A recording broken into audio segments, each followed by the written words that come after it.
Praise the Lord. Very good morning. I'm very happy to meet you today. Today's in the spiritual breakfast session. May God speak to us and impart something in our heart as we look into Him or as we meditate together.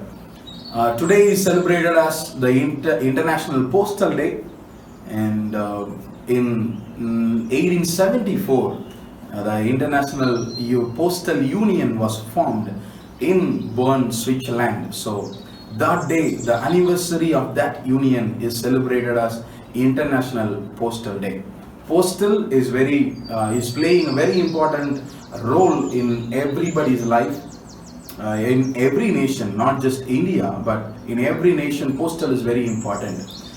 In our nation, maybe in this new generation, because the technology has been improved, we all have phones with us.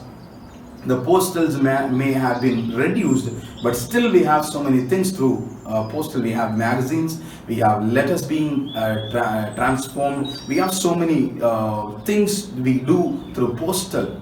We have postmen, postwomen who deliver us the post. So postal is playing important role. Also the address is being mentioned with the postal code, the pin code, as we say, the postal code.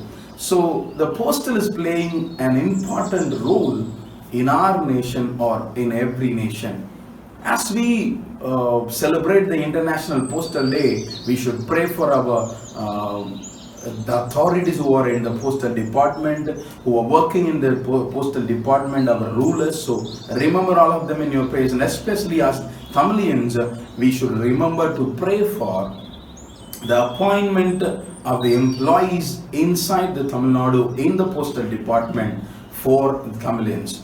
Mostly only the North Indians have been employed in our Tamil Nadu, and our people are rejected. So remember to pray for this one, that we should inherit what should be given to us. So remember that in your prayers. And as we celebrate the Postal Day, I want to encourage you, as you send a post to anybody, you may send a letter to anybody in the world, it may delay to reach them, and also you may not get the answer or the reply from them, and also the reply from them may delay. But remember, when you send a letter to God, it will reach immediately, and God will reply to it immediately. It will not become unheard, it will not become undelivered, it will be delivered to God, and you will see the answer immediately. Every letter you send to God will instantly reach Him and will instantly bring an answer or reply from God. So keep sending letters to God, you will see the answer. I want to encourage you, your letters are not unheard, your letters are not undelivered. You will see the reply for all your letters. God bless you.